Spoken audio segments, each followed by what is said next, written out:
Craving Krispy Kreme donuts? I got you. To make this recipe, mix some yeast and water in your Bosch mixer. Let it rise for 10 minutes. Next, pour some sugar, salt, and egg yolks, and every recipe needs some vanilla. Next, pour some oil and the flour. Now, let the Bosch do its work. Knead the dough one last time. Cover and refrigerate for 3 hours. Remove the cover, let it rise for 20 minutes.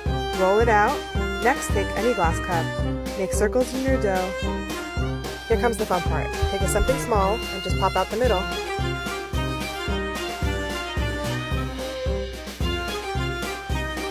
Now we heat some oil and put all the donuts in.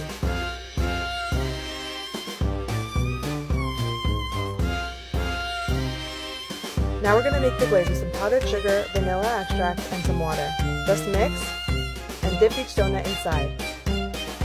For the full recipe, check us out on Instagram. Happy Hanukkah!